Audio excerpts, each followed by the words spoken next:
네, 안녕하세요. 매일 아침 빠르게 만나는 미국 주식과 테슬라 소식 아트라운 TV입니다. 테슬라 2분기 실적이 발표가 되었습니다. 나쁘지 않게 나왔어요. 예상대로 나왔는데 역시나 중요한 점은 맨 끝부분에 있었습니다. 일단 계속해서 테슬라 2분기 주당 순이익 예측치를 0.4불대로 제가 알려드려왔죠. 매출의 컨센서스도 22빌리언 정도였습니다. 일단은 이번 2분기 실적 전년 대비는 좋지는 않았어요. 다만 다행스러운 점은 1분기 대비로는 모두 턴어라운드하는 실적을 보여주었습니다. 역시 올해 1분기가 바닥이었다라는 게 지금 드러나고 있어요. 매출도 전분기 대비 상승을 했고 EPS도 전분기 대비 큰 폭으로 올라왔습니다. 다행스럽게도 모두 컨센서스에 부합하는 실적이 나오면서 현재 테슬라 주가는 애프터마켓에서 그렇게 빠지는 모습은 아니라고 볼 수 있겠어요. 실제로 테슬라 주가가 최근 3년간 좋지 못했던 이유는 테슬라의 성장 스토리, AI 스토리, FSD 옵티머스와 같은 스토리는 좋지만 실제로 그 스토리가 숫자로 증명이 되지 않고 있기 때문이라고 볼 수 있겠는데요. 일단 저번 1분기 실적 발표 때는 어닝 미스를 크게 기록을 했지만 다음날 주가 반응은 좋았었습니다. 역시나 중요한 건 일론 머스크의 어닝콜 때의 발언이 되겠어요. 어쨌든 전년 대비로는 이렇다 할 성장을 보여주지 못하고 있기 때문에 스토리에 더욱더 집중을 하고 있는 테슬라다라고 볼 수 있겠습니다. 하이라이트 부분에도 역시나 올해 6월 달에 오스틴에서 로보택시를 시작했다라는 것을 첫 번째로 알려주고 있고요. 어포더블 모델, 그러니까 저가형 차량이 되겠죠. 하반기에 대량 양산을 계획을 하고 있다라고 밝히고 있습니다. 자, 그리고 내년이 역시나 테슬라의 본 게임이라고 볼 수 있겠죠. 왜 그러냐면 세미트럭과 사이버캡이 대량 양산을 시작하기 때문입니다. 자, 어쨌든 올해까지는 모델 Y 위주로 좀 버틴다라고 볼 수 있겠고, 거기에 더불어서 하반기에 저가형 차량이 대량 양산이 되면 그것으로 버틴다라고 볼 수 있겠는데, 역시나 본 게임은 내년이다. 세미와 사이버캡이 출시를 하게 되면 테슬라는 200만 대를 넘는 판매량을 올릴 수 있을 것입니다. 어쨌든 전년 동기 대비 이렇게 실적은 줄어들었지만 AI 기술 발전을 위해서 계속해서 자본적 지출, R&D 투자를 하고 있는 테슬라라고 볼 수 있겠어요. 매출이 줄어든 상황에서 비용이 늘어나면 당연히 프리 캐시플로우는 줄어들 수밖에 없습니다. 프리 캐시플로우가 올해 2분기 0.1빌리언 밖에 나오지 않았어요. 자, 여기에 나와 있죠. 146밀리언, 즉 0.1빌리언 정도가 되겠습니다. 전년 동기 대비 무려 89%나 줄어드는 모습을 보여주었는데, 역시나 여기 보면 자본적 지출이 전분기 대비 거의 1빌리언 가까이 늘어나는 큰 모습을 보여주었죠.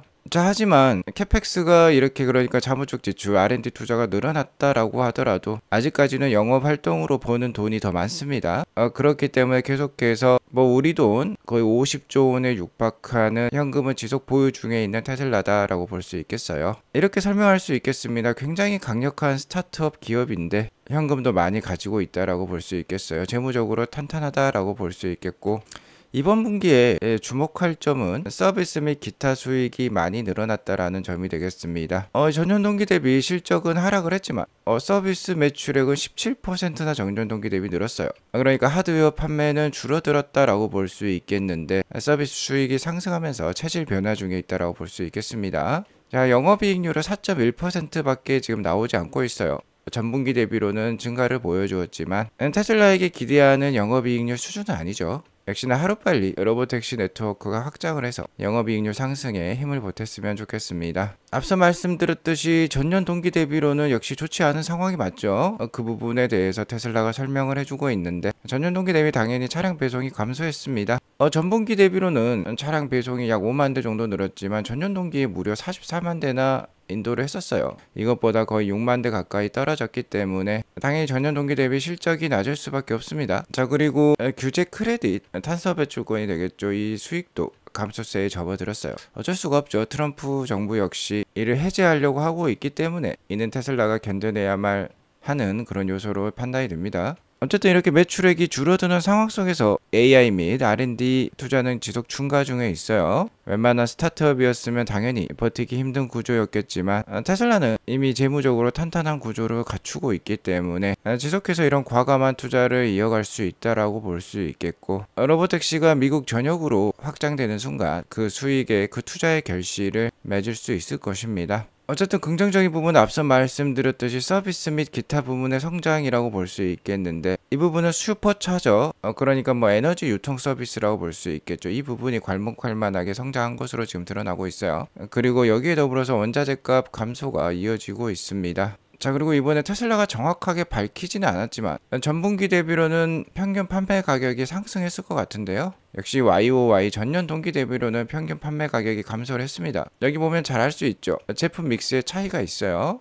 전년 동기라고 볼 수 있는 작년 2분기에는 모델 SX 사이버 트럭 뭐 이런 것들이 24,000대나 판매가 되었는데, 올해 2분기에는 13,000대밖에 판매가 되지 않았어요. 역시나 테슬라 고가형 차량 판매에 좀 한계가 느껴지는 대목입니다. 자, 이에 따라서 모델 Y에 대한 의존성은 더 커졌다라고 볼 수 있겠어요. 이 점은 좀 부정적으로 보이는데 어쩔 수 없습니다. 현재 테슬라의 정책이 이런 고가형 차량보다는 저가형의 가성비 차량을 최대한 판매를 많이 시켜서 FSD와 로보택시를 확장하려고 하고 있기 때문에 이러한 제품 믹스는 지속할 수도 있어요.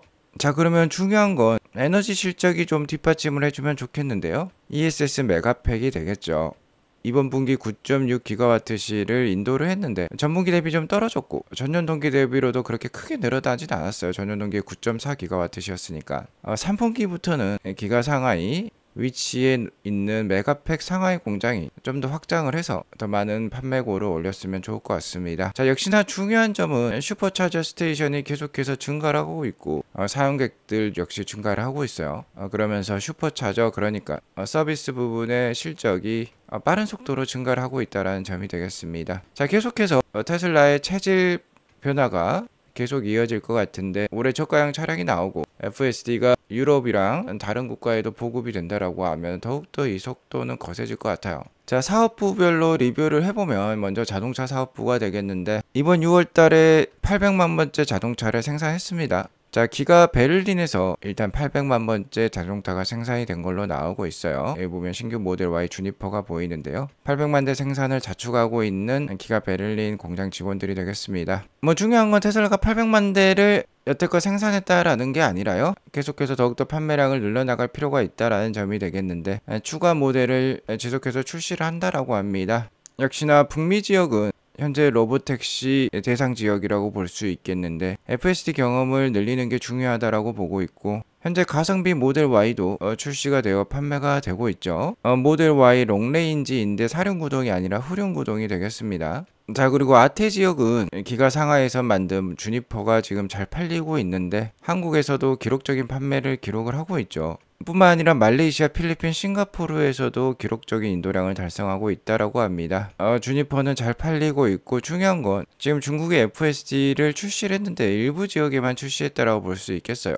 현재 광범위한 FSD 확장 준비를 하고 있고 규제 승인을 기다리고 있다라고 합니다. 자, 유럽도 마찬가지예요. 유럽은 아직 FSD가 풀리지는 않았는데 규제 승인을 대기 중에 있고 올해 안에 출시될 가능성이 높다라고 합니다.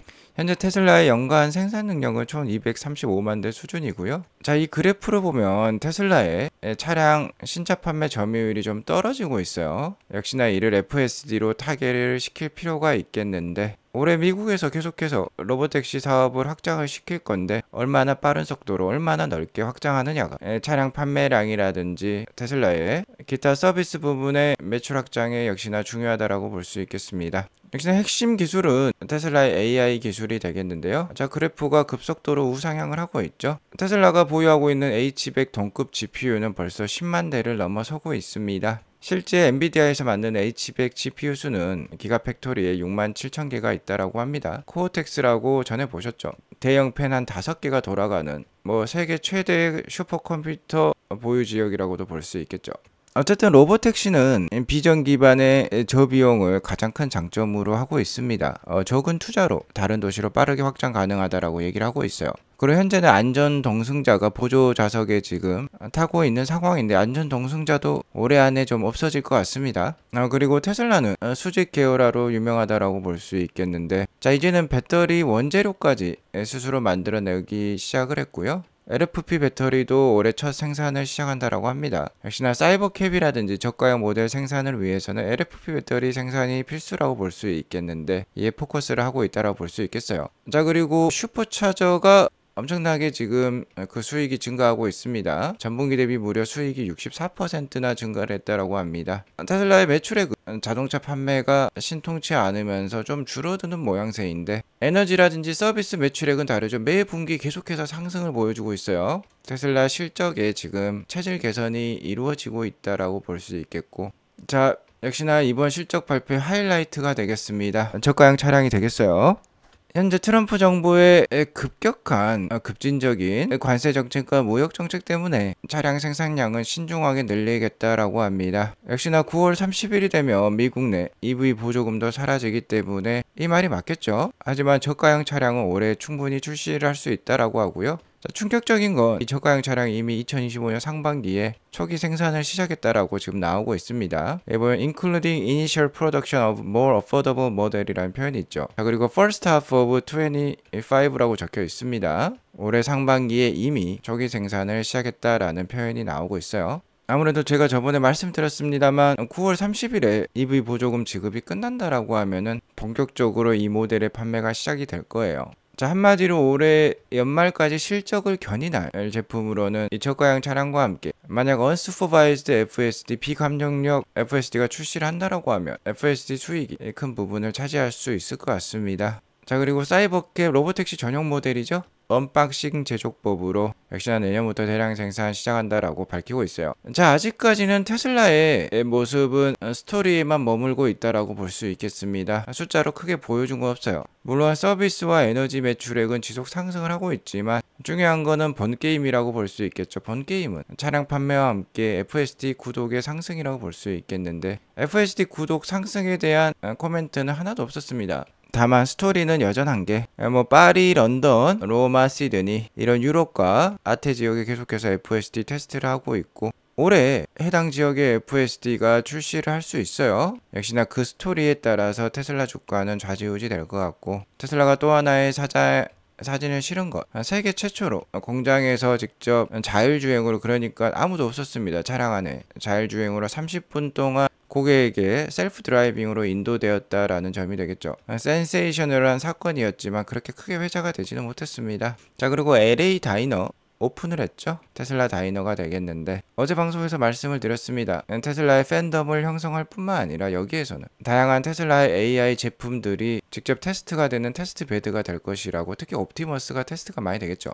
자, 아무튼 테슬라가 800만 대를 생산했다라는 거는 중요한 사실은 아니에요. 하반기 테슬라 투자에 있어서 중요하게 주목할 부분은 이번 2분기, 1분기 대비 이렇게 턴어라운드를 보여줬죠. 매출액도 올랐고 EPS도 상승을 했습니다. 이런 상승 추세가 트럼프의 관세 정책과 BBB 액트에도 불구하고 계속해서 유지가 될 수 있느냐라는 점이 되겠는데요. 첫 번째는 지금 잘 팔리고 있는 주니퍼 모델 Y가 계속해서 잘 팔릴 수 있을 것인지 이를 확인할 필요가 있겠고요. 메가팩 실적 확장 여부도 중요하겠어요. 이번 2분기 그렇게 큰 실적 확장은 없었습니다.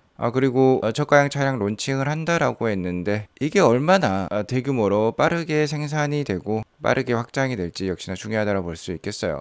그리고 이번 2분기 오닝콜에는 로보택시라든지 신규 저가형 모델, 그리고 유럽 등 기타 지역 FSD 출시, 옵티머스 론칭 시기 등이 일론 머스크의 입으로부터 나올 것 같은데요. 이 부분에서 얼마나 희망적인 소식들이 있을지 그 여부가 내일 주가를 좌지우지할 것 같습니다. 오늘 이것으로 방송 마치겠고요. 오늘 어닝콜이 끝나고 나면 어닝콜 소식과 함께 내일 다시 한번 찾아뵙겠습니다. 오늘도 행복한 하루 보내시기 바라겠습니다. 감사합니다.